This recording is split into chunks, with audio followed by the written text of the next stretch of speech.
अस्सलाम वालेकुम नाज़रीन, ताज़ा खबर में आपका इस्तकबाल है। मैं हूं सानिया। अब आइए सबसे पहले नजर डालेंगे हेडलाइंस पर।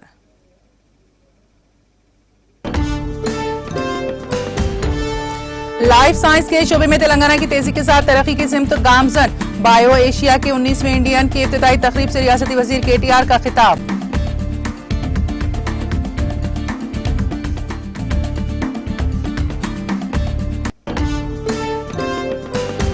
नौजवान मंशियात के आदी बनकर जिंदगी को तारीख ना बनाए। मंशियात के खात्मे से मुतालिक बेदारी सेमिनार से रियासती वजीर श्रीनिवास यादव का खिताब।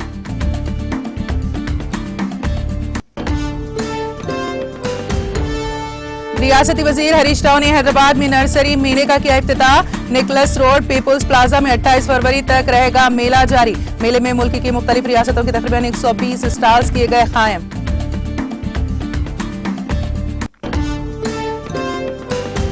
यूक्रेन में AP के तकरीबन 300 तलबा फंस गए। तलबा में खौफ व हिरास। फंसे हुए तलबा में MBBS, इंजीनियरिंग और दीगर कोर्सेज के तलबा शामिल।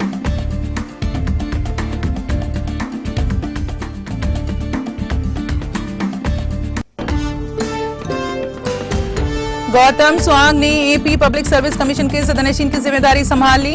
स्वांग 1986 बैच के IPS ओहदेदार 1 में शामिल।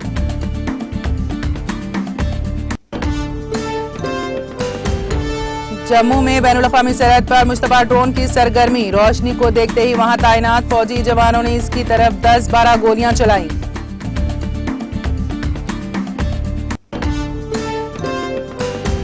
यूक्रेन के दारुल हुकूमत कैफ में धमाका। यूक्रेन में इमरजेंसी नाफिज। रूस की फौजी कार्रवाई पर अमेरिकी सदर और यूक्रेन के वजीर खारजा ने किया तशवीश का इजहार।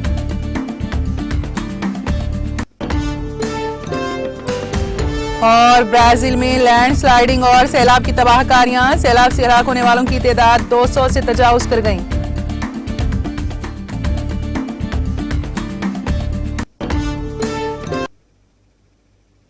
और अब खबरों की तफसील।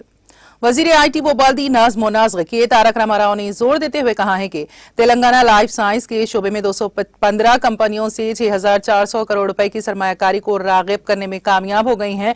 उनमें मौजूद और नई कंपनियां भी शामिल हैं। इसके नतीजे में इजाफी तौर पर 34,000 अफराद के लिए रोजगार के मौके हासिल हुए हैं। गुज़िश्ता एक साल के दौरान हासिल सरमायाकारी बेशरू बरसों में 100% सरमायाकारी से जायद है।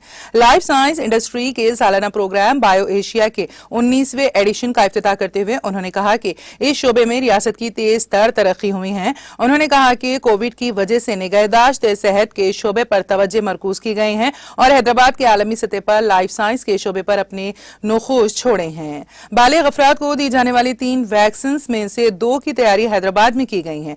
बेशतर कंपनियों जैसे सिनर्जी, DFE फार्मा, फेरामिल, CVR, लॉरेस और दीगर ने रियासत में सरमायाकारी की है। उन्होंने मजीद कहा कि मेडिकल डिवाइसेस पार्क पर रियासत में अमल किया जा रहा है। इसके 8 यूनिट्स पहले ही रियासत में काम कर रहे हैं और आइंदा 6 माह में मजीद 20 का आगाज कर दिया जाएगा।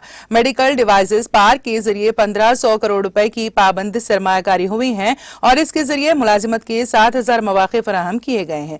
हुकूमत लाइफ साइंस के शोबे में बेशतर कंपनियों के साथ तबादले ख्याल कर रही है, जिसका ऐलान जल्द ही किया जाएगा।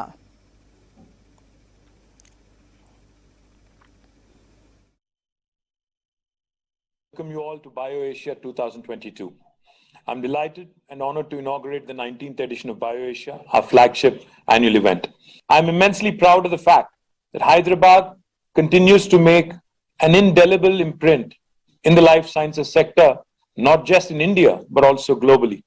I'm delighted to share with you that the life sciences sector in the state of Telangana has attracted investments worth more than 6,400 crores of rupees, which roughly translates to $850 million from about 215 companies, both existing and new entrants, and has created an additional employment of more than 34,000 people in last 1 year alone. This is almost 200% more than the investment attracted by the sector in the previous year, which clearly underscores the growing role and impact of Hyderabad's life sciences ecosystem and the Telangana state's endeavor to ensure required support to the sector.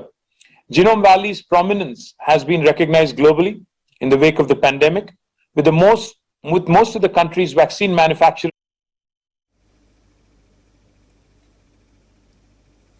वजीर अफजाइश मवेशियां T Srinivas Yadav ने नौजवानों पर जोर देते हुए कहा है कि वो मंशियात के आदी ना बने और जिंदगी को तारीख ना बनाएं। उन्होंने नॉर्थ जोन पुलिस के ज़ेर एहतमाम मंशियात के खात्मे से मुतालिक बेदारी सेमिनार में मेहमान खुसूसी के तौर पर खिताब करते हुए कहा कि वजीर आला के चंद्रशेखर राव मंशियात के खात्मे पर काफी तवज्जो दे रही हैं। उन्होंने कहा कि मंशियात इस वक्त दुनिया को सुकड़ रही हैं। कई अफराद अनजाने में मंशियात के आदी हो जाते हैं। मंशियात के इस्तेमाल से खानदान सड़कों पर आ जाते हैं। उन्होंने कहा कि माशरे में मंशियात माफिया के खात्मे के लिए सबको काम करना चाहिए। मंशियात के बारे में तमाम में बेदारी पैदा करने की जरूरत है।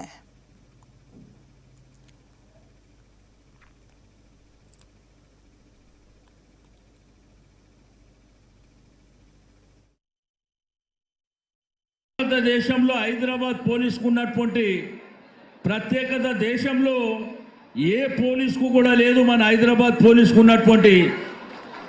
ఎందుకంటే అనేకమైనటువంటి కేసెస్ ఈ రోజు ఈ దేశంలో జరిగినటువంటి అనేకమైనటువంటి కేసెస్ని విత్ ఇన్ నో టైంలో మరి చేజ్ చేసినటువంటి మనం టీవీలో పేపర్లలో చూస్తూ ఉంటాం.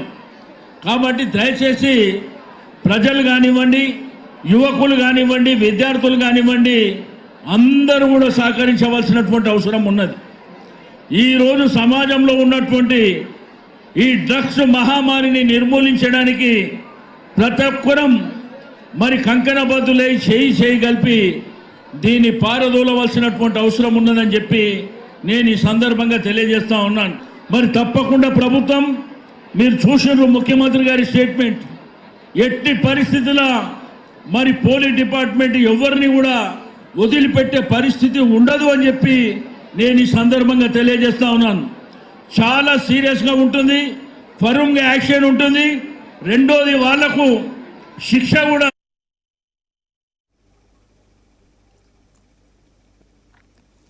वजीर सेहत हरीश राव ने all India agriculture and horticulture की जानिब से मुनक्किदा नर्सरी मेले का शहर हैदराबाद की नेकलेस रोड पीपुल्स प्लाजा में इफ्तिताह किया। यह मेला 28 फरवरी तक जारी रहेगा। मुल्क की मुख्तलिफ रियासतों की तकरीबन 120 स्टॉल्स नर्सरी मेले में कायम किए गए हैं। यह मेला आवाम के लिए सुबह 9 बजे से रात 9 बजे तक खुला रहेगा। मेले में स्कूलों और कॉलेजेस के तलबा के अलावा ट्रेस गार्डन के मुंतजिमीन को मुफ्त दाखिला दिया जा रहा है। इस मेले में हिमाचल प्रदेश के सेब के पौधे भी नुमाइश के लिए रखे गए हैं। इसके अलावा तेलंगाना और आंध्र प्रदेश में पैदा किए जाने वाले सेब के पौधे भी नुमाइश में रखे गए हैं।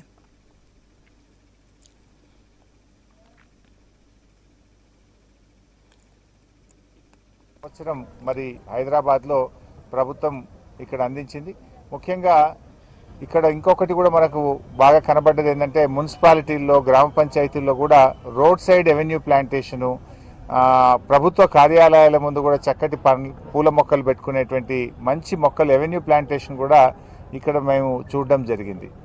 సో అట్లా మేము ఇన్ఫ్యాక్ట్ నేను కూడా మా మున్సిపాలిటీకి తీసుకువెళ్ళడానికి మా కమిషనర్ను, మా కౌన్సిలర్స్ను కూడా ఇక్కడ పిలిచాను. So we have selected certain good plants. So కొంత ఆఫీసుల ముందు పెట్టడానికి, కొంత పక్కన avenue plantations, road side plantation, divider ప్లాంటేషన్స్లో ఉండే చక్కటి మొక్కలు ఇక్కడ మంచి మేము సెలెక్ట్ చేసుకోవడానికి కోసం కూడా నేను రావడం జరిగింది.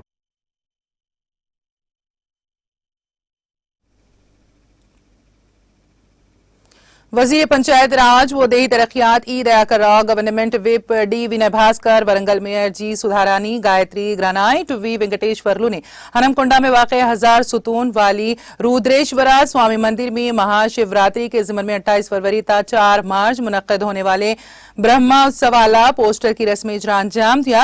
इस मौके पर मुनक्किदा तकरीब से खिताब करते हुए रियासती वजीर ई दयाकर राव ने कहा कि रियासत तेलंगाना की तश्कील के बाद वजीर आला के चंद्रशेखर राव त्योहारों को काफी तरजीह दे रही हैं और मंदिरों को उनकी साबिका अजमत रफ्ता को बहाल किया जा रहा है, जैसा कि पहले कभी नहीं था। रियासती वजीर ने कहा कि यादाद्री मंदिर एक आला रूहानी मरकज है। उन्होंने कहा कि काकतिया दौर का कदीम तरीन सुतून रुद्रेश्वर मंदिर भी शानदार है। उस वक्त के काकतिया बादशाहों के बारे में कहा जाता है कि वो रोजाना की बुनियाद पर रुद्रेश्वर की पैमाइश करते थे। उन्होंने कहा कि वो इस मंदिर की मजीद तरक्की के लिए सख्त मेहनत करेंगे। उन्होंने कहा कि इस बावखार मंदिर में महाशिवरात्रि के मौके पर ब्रह्मोत्सव वाला तकारीब शानदार तरीके से मनाया जाएगा। इस मौके पर government chief whip D Vinay Bhaskar, mayor जी सुधारानी ने भी खिताब किया। तकरीब में joint district central cooperative bank के चेयरमैन एम रविंदर राव, मंदिर के चीफ पुजारी जी उपेंद्र शर्मा, मुकामी corporator Shri Sharada Anand, P Rajinikanth, R Jagan और दीगर ने शिरकत की। क़ाबिल अज़ीम मंदिर के पुजारियों और ओहदेदारों ने रियासती वजीर और चीफ विप का पुरतपाक इस्तकबाल किया। रियासती वजीर ने मंदिर में पूजा भी की। ఐస్ క్రీమ్ తయారు చేసి కంపెనీలకు నేనే ఇస్తే విపరీతమైన లాభాలు వచ్చాయి. డైరెక్ట్ కంపెనీకి ఇచ్చాం. కంపెనీతో అంటే వాళ్ళ మధ్యవర్తుల దగ్గర ఉంటారు. 2-3 మధ్యవర్తులు ఉంటారు వాళ్ళు. ఆ లాభం అంతా మైలాపూర్లోకి వచ్చింది. జనగం నెంబర్ 1 చేసి మన జనగం జిల్లా బాగా చేశారు. అసలుకి కూడా మీరు చేయాలి. సీజన్ ఫ్రూట్స్ వాడాలి. డైరెక్ట్ నేను కంపెనీలకి లింక్ పెట్టి మీ దగ్గర సప్లై తీసుకుని ఏర్పాటు చేస్తాను.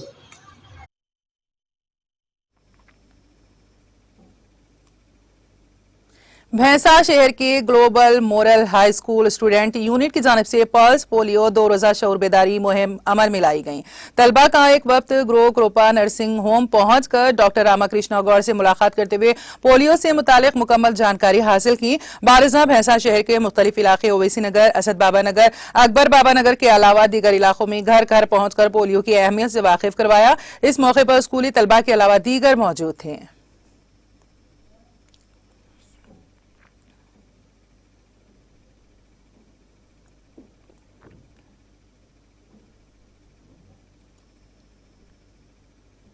पुलिस नल्ला कुंटानी सरके के 72 मामलों में मुलविस मुलजिम को गिरफ्तार करके उसके कब्जे से मसरूखा सोने को जब्त कर लिया। तफसीलात के मुताबिक 33 साला टी शिवाज, जो मुखफिल मकानात को निशाना बनाते हुए सरके की वारदातें अंजाम दिया करता था, पुलिस ने गिरफ्तार करके उसके कब्जे से 7.5 तोले तलाई जेवरात को बरामद कर लिया गया।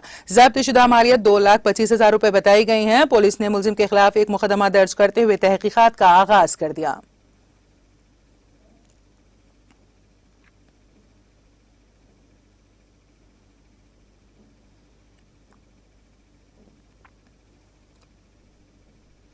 पुलिस परगी ने मकान में ममनुआ गांजे का जखीरा करने में मुलविस एक शख्स के खिलाफ मुकदमा दर्ज कर लिया। परगी एसआई विट्ठल रेड्डी ने बताया है कि घर में गांजा रखने के इल्जाम में एक शख्स के खिलाफ मुकदमा दर्ज कर लिया गया है। उन्होंने बताया कि परगी मंडल के हुदूद में वाक़ पेदा मादरम देहात से ताल्लुक रखने वाले वी शंकरायाचारी को गांजे का नशा करने का आदी था। एक इतला पाकर धावा करते हुए उसके मकान में मौजूद 200 ग्राम ममनुआ खुश्क गांजे को जब्त कर लिया गया और इसके खिलाफ एक मुकदमा दर्ज किया गया। में उसके हमरा पुलिस एहलकार राजू, रवि, श्रीनिवास और रेवेन्यू अमले ने हिस्सा लिया।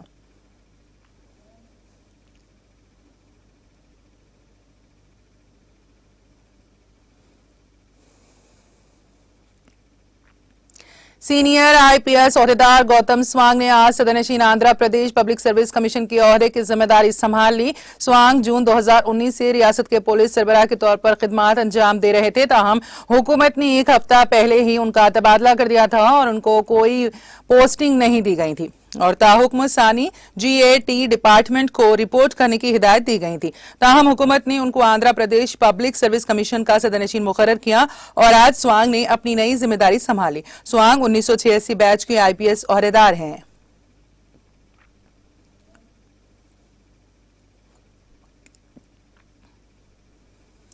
यूक्रेन में फंसे आंध्र प्रदेश के तलबा में खौफ पाया जाता है क्योंकि रूस ने यूक्रेन के खिलाफ फौजी कार्रवाई शुरू कर दी है। इस तेलुगु रियासत के तकरीबन 300 तलबा इस जंग ज़दा मुल्क में फंस गए हैं, जो वहां MBBS, इंजीनियरिंग और दीगर कोर्सेज की तालीम हासिल कर रहे हैं। चंद दिन कबल हिंदुस्तानी सफारत खाने ने अपनी शहरियों से ख्वाहिश की थी कि वो आरिजी तौर पर यूक्रेन छोड़ दें, ताहम बाज तलबा वहां रहने पर मजबूर हो गए क्योंकि फिजाई किराया ज्यादा लिए जा रहे थे। यूक्रेन से हिंदुस्तान के लिए फिजाई किराया 70,000 रुपए लिया जा रहा है। एपी के भीमावरम से ताल्लुक रखने वाला एक तालिब इल्म जो यूक्रेन में फंस गया है ने कहा है कि कई तलबा माली बहरान के शिकार हो गए हैं। ऐसी सूरत हाल में वो हिंदुस्तान वापस आना चाहते हैं और इस ताल्लुक से फिक्रमंद है क्योंकि सूरत हाल दिन ब दिन बदतर होती जा रही है। एयर इंडिया का तैयारा जो इन तलबा को वापस लाने के लिए गया था दिल्ली वापस हो गया क्योंकि यूक्रेन ने एयर स्पेस को बंद कर दिया है। एपी के बाज तलबा जिन्होंने हिंदुस्तान रवानगी के लिए फ्लाइट्स की बुकिंग की थी अपने मौजूदा मुकामात को वापस होने के लिए ही मजबूर हो गए हैं क्योंकि रूस ने एयरपोर्ट पर हमला कर दिया। यूक्रेन की ज़िपोरिज़िया स्टेट मेडिकल यूनिवर्सिटी के तलबा के मुताबिक हिंदुस्तान को वापस होने के लिए उन्होंने टैक्स बुक किए थे और एक रात का सफर उस मुकाम से एयरपोर्ट तक के लिए किया था जहां वो मुकीम है। ताहम अचानक एयरपोर्ट पर हुए धमाके के बाद सूरत हाल बदतर हो गई। रूस की जानिब से यूक्रेन में फौजी कार्रवाई के ऐलान के पेश नजर वहां फंसे हुए हिंदुस्तानी तलबा को लाने के लिए एयर इंडिया की खुसूसी परवाज को यूक्रेन की जानिब से शहरी परवाजों के लिए अपनी फिजाई हुदूद बंद करने के बाद वापस बुला लिया गया है। एयर इंडिया के एक एहलकार ने कहा है कि यूक्रेन की परवाज A11947 को वापस बुला लिया गया है। उन्होंने कहा कि हिंदुस्तानियों बिलखुसूस यूक्रेन से तलबा को वापस लाने के लिए आज सुबह तकरीबन 7:30 बजे फ्लाइट ने उड़ान भरी थी। एयर इंडिया ने रूस और यूक्रेन के दरमियान फौजी तसादुम के तनाजुर में हिंदुस्तानियों को वापस लाने के लिए यूक्रेन के लिए 3 खुसूसी परवाजें चलाने का ऐलान किया था। दरियासना यूक्रेन इंटरनेशनल एयरलाइंस UIA की एक खुसूसी परवाज 182 हिंदुस्तानियों के साथ जुमेरात को यूक्रेन से दिल्ली पहुंची। बताया जाता है कि कई हजार हिंदुस्तानी तलबा अब भी यूक्रेन में फंसे हुए हैं और उनकी वापसी का इंतजार किया जा रहा है।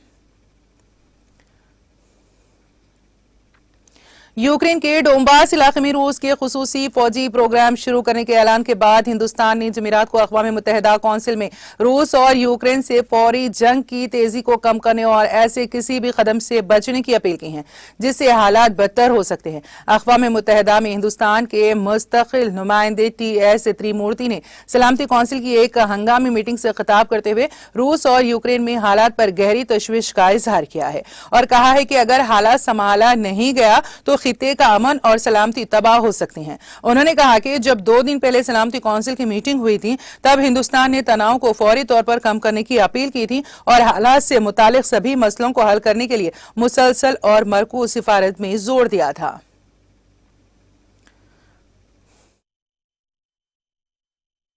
Urgent de-escalation of tensions and emphasized on sustained and focused diplomacy to address all issues concerning the situation. However, we note with regret that the calls of the international community to give time to the recent initiatives undertaken by parties to diffuse tensions were not heeded too. The situation is in danger of spiraling into a major crisis. We express our deep concern over the developments which, if not handled carefully, may well undermine the peace and security of the region. We call for immediate de-escalation and for refraining from any further action that could contribute to a worsening of the situation. We call on all parties to exert greater efforts to bridge divergent interests. I would like to underline that the legitimate security interests of all parties should be fully taken into account. India has consistently advocated at the United Nations the need for peaceful settlement of disputes in accordance with international law and with agreements entered into by parties concerned. I underline once again that more than 20,000 Indian nationals, including students, are located in different parts of Ukraine, including in its border areas. We are facilitating the return of all Indian nationals, including students.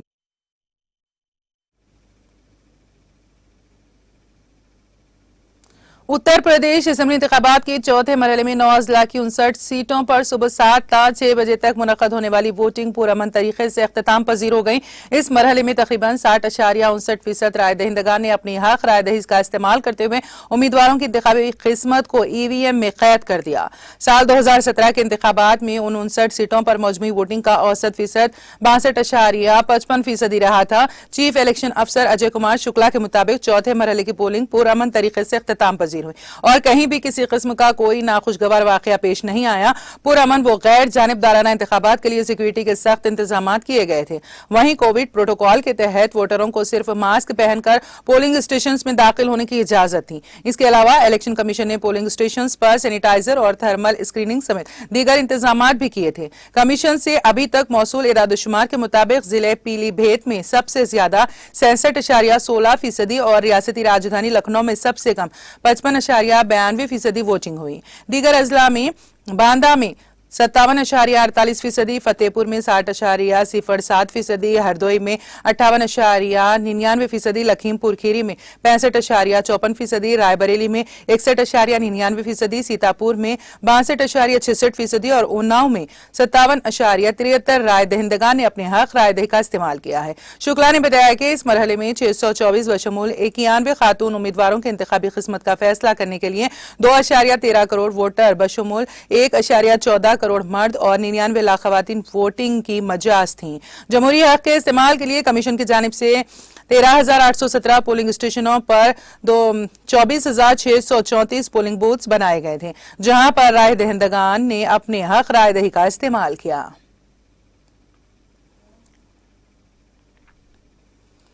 Border security force BSF ने आरएस-पुरा sector में बैनुल-अक़वामी सरहद पर जुमेरात की अलल सुबह एक Mushtaba drone की सरगर्मी देखते ही उसको वापस भगाया। सरकारी ज़राए ने बताया है कि बीएसएफ एहलकारों ने आरएस-पुरा सेक्टर में बैनुल-अक़वामी सरहद पर जेवाल और बकरम चौकी के दरमियान जुमेरात की अलल सुबह चमकती हुई रोशनी देखी। उन्होंने कहा कि इस रोशनी को देखते ही वहां तैनात फौजी जवानों ने उसकी तरफ 10-12 गोलियां चलाई, जिसके बाद वो चमकती हुई शय वापस चली गई। उनका कहना था कि इस वाक़े के बाद फौज ने इलाके की तलाशी ऑपरेशन शुरू कर दिया। वादी कश्मीर में भारी बर्फबारी के बाद गर्चे मौसम में बेहतरी वाक़ई हुई है, ताहम महकमा मौसमियात ने अगले 48 घंटों के दौरान बर्फबारी के एक और मरहले की पेशगोई कर दी है। उधर कम रोशनी के बायस श्रीनगर हवाई अड्डे पर जुमेरात की सुबह कई परवाजें मौखिर कर दी गई हैं, जबकि श्रीनगर जम्मू कौमी शाहरा पर ट्रैफिक की जुज़वी नकल हमल बहाल हुई है। महकमा मौसमियात के तर्जुमान ने बताया है कि जम्मू कश्मीर में अगले 48 घंटों के दौरान कहीं कहीं बर्फबारी या बारिशें हो सकती हैं। उन्होंने कहा कि इसके बाद माह रवां के आखिर तक मौसम खुश्क रहने की तवक्को है और किसी भारी बर्फबारी का कोई इम्कान नहीं है। वादी में मतला अबरालूद रहने से शबाना दर्जे हरारत में कदरे बेहतरी वाक़ई हुई है। गरमाई दारुल-हुकूमत श्रीनगर, जहां गुज़िश्ता 24 घंटों के दौरान 22.8 मिलीमीटर बारिश रिकॉर्ड हुई है, में कम से कम दर्जे हरारत 0.7 डिग्री सेंटीग्रेड रिकॉर्ड किया गया, जो गुज़िश्ता शब 0.0 डिग्री सेंटीग्रेड रिकॉर्ड हुआ था। वादी के मशहूर जमाना सयाहती मुकाम गुलमर्ग, जहां गुज़िश्ता 24 घंटों के दौरान 7.0 मिलीमीटर बारिश रिकॉर्ड हुई है, में कम से कम दर्जे हरारत मनफी 5.2 डिग्री सेंटीग्रेड रिकॉर्ड किया गया, जो गुज़िश्ता शब भी यही दर्जे हरारत रिकॉर्ड हुआ था।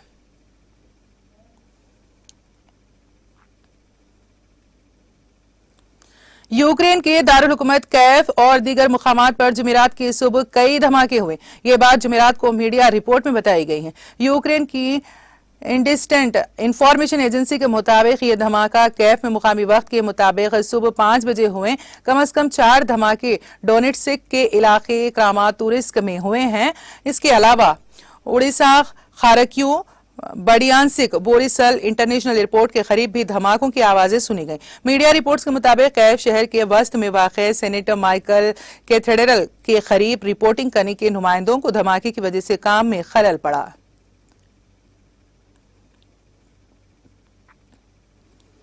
यूक्रेन के कानून साजों ने रूस के साथ बढ़ते हुए तनाव के दरमियान 24 फरवरी से मुल्क भर में हंगामी हालत नाफिज करने के सदर व्लादिमीर ज़ेलेंस्की की तजवीज को मंजूरी दे दी है। पार्लियामेंट की प्रेस सर्विस ने यह इत्तला दी है। हंगामी हालात जुमेरात से 30 दिनों के लिए नाफिजुल अमल रहेंगे। हालांकि ये लोहानस्क और डोनेट्स्क के तनाज़ात से मुतासरा इलाकों में नाफिज नहीं होगी। यूक्रेन के इलाकों में हंगामी हालत नाफिज करने के लिए कानून की 450 नशिस्तों वाले पार्लियामेंट में 335 कानून साजों ने हिमायत की। इस वक्त डोनेट्स्क और लोहानस्क में मुश्तरका फौजी ऑपरेशन जारी है। यहाँ पहले से ही खुसूसी अमनो अमान नाफिज है। इंटरफेक्स यूक्रेन न्यूज एजेंसी के मुताबिक यूक्रेन के 22 इलाकों में हंगामी हालत नाफिज करने का मकसद बड़े पैमाने पर इज्तिमात, मुजाहरों पर पाबंदी लगाना, मुतालिका हुकाम को बताए बगैर फौजियों को रिहाइशगाहें तब्दील करने से रोकना और गलत मालूमात के फैलाव को रोकना है। मुल्क में अदम इस्तेहकाम फैलने का इम्कान है। इस दौरान लोगों और गाड़ियों की नकल व हरकत पर भी पाबंदी होगी और जरूरत पड़ने पर कर्फ्यू भी लगाया जा सकता है।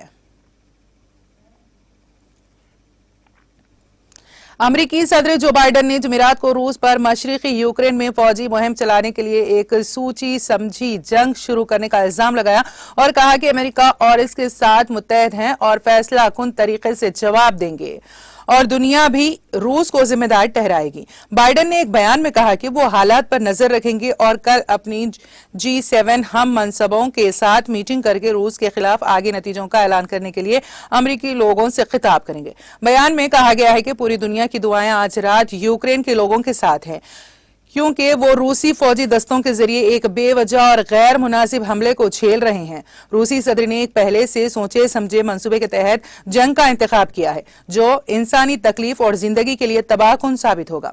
उन्होंने कहा, इस हमले से होने वाली अमवात और तबाही के लिए सिर्फ रूस जिम्मेदार है और अमेरिका, इसके इत्तेहादी मुत्तहद और फैसला कुन तरीके से जवाब देंगे। दुनिया रूस को जवाबदेह ठहराएगी।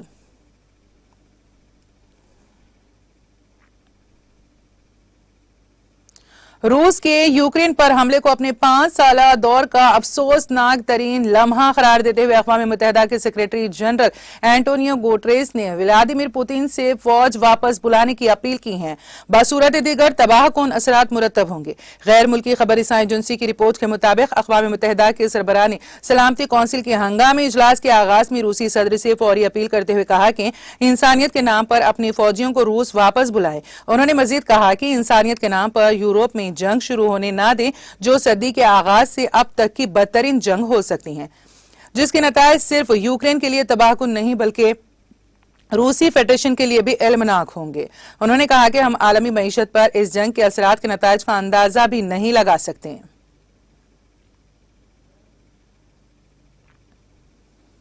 यूक्रेन की सरहद के करीब रूसी फिजाई हुदूद को फौजी साजो सामान के इस्तेमाल से लाहक सिक्योरिटी खतरे के दरमियान सिविलियन तैयारों के लिए बंद कर दिया गया है।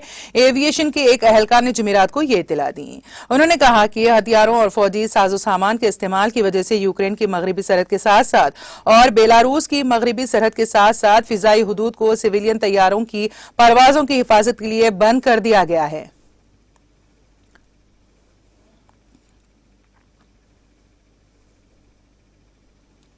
पाकिस्तान के वजीर आजम इमरान खान 2 रोजा दौरे पर जुमेरात को यहां पहुंचे। मीडिया रिपोर्ट्स के मुताबिक इमरान खान का दौरा रूस एक ऐसे वक्त में हुआ है जब उनका रूस का यूक्रेन के साथ तनाज़ा चल रहा है। खान का हवाई अड्डे पर रूसी नायब वजीर खारजा एगोर मोरगोलोफ ने इस्तकबाल किया। इम्कान है कि वो आज रूसी सदर व्लादिमीर पुतिन से मुलाकात करेंगे। इससे कबल पाकिस्तान के साबिक वजीर आजम नवाज शरीफ ने मार्च 1999 में और सदर आसिफ अली जरदारी ने 2011 में मास्को का दौरा किया था।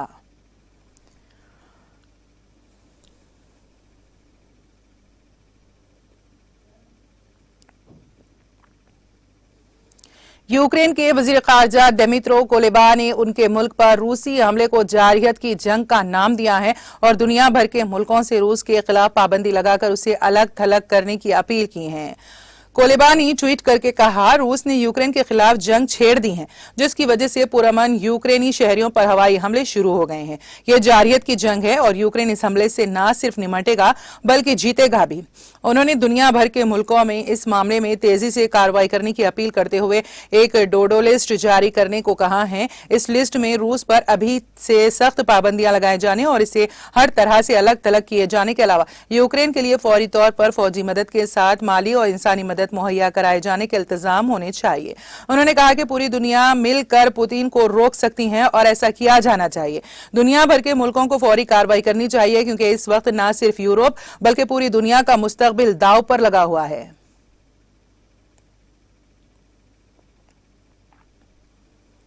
ब्राजील के शहर पेट्रोपोलिस में एक हफ्ता कबल आने वाले सैलाब और लैंड स्लाइडिंग से मरने वालों की तादाद बढ़कर 204 हो गई है। हुकाम ने बुध को ये जानकारी दी। पुलिस के मुताबिक इमदादी कारकुन तोदे गिरने से मुतासरीन की तलाश में मिट्टी और मलबे की खुदाई जारी रखे हुए हैं, ताहम कम अज कम 51 अफराद ताहल लापता हैं। रियो डी जेनेरो के स्टेट फायर डिपार्टमेंट के तर्जुमान ने बताया है कि बुध को इलाके में तूफान की वजह से तलाश और बचाव की कोशिशें रोक दी गई हैं। काबिले जिक्र है कि रियो डी जेनेरो से 68 किलोमीटर के फासले पर वाक़ शहर पेट्रोपोलिस में 15 फरवरी को शदीद बारिश हुई थी, जिसके बाद सैलाब से 50 से ज़ायद लैंडस्लाइडिंग के वाक़यात पेश आए थे।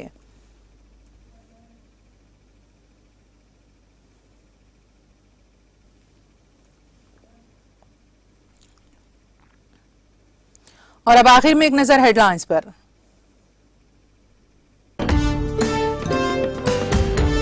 लाइफ साइंस के शोबे में तेलंगाना की तेजी के साथ तरक्की की सिमत गामजन। बायो एशिया के 19वें एडिशन की इफ्तिताई तकरीब से रियासती वजीर KTR का खिताब।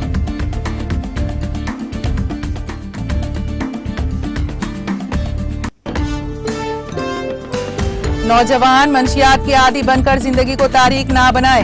मंशियात के खात्मे से मुतालिक बेदारी सेमिनार से रियासती वजीर श्रीनिवास यादव का खिताब।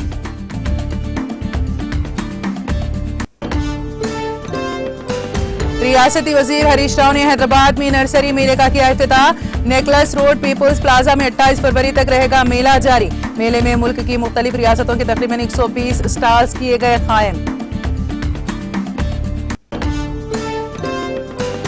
यूक्रेन में AP के तकरीबन 300 तलबा फंस गए। तलबा में खौफ व हिरास। फंसे हुए तलबा में MBBS, इंजीनियरिंग और दीगर कोर्सेज के तलबा शामिल।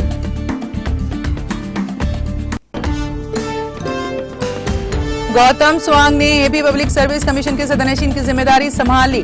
स्वांग 1986 बैच के IPS अहदेदारों में शामिल।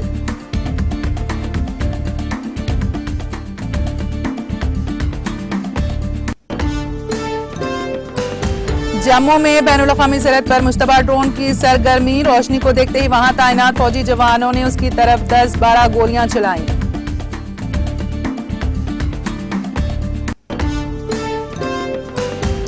यूक्रेन के दारुल हुकूमत कैफ में धमाका। यूक्रेन में इमरजेंसी नाफिज। रूस की फौजी कार्रवाई पर अमेरिकी सदर और यूक्रेन के वजीर खारजा ने किया तशवीश का इजहार।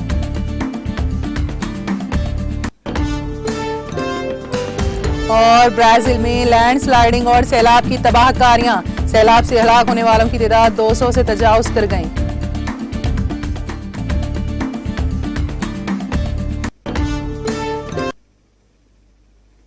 ताजा खबर में फिलहाल इतना ही। ताजा तरीन अपडेट्स के लिए देखते रहिए TTV। अब मुझे और मेरी पूरी टीम को दे इजाजत। खुदा हाफिज।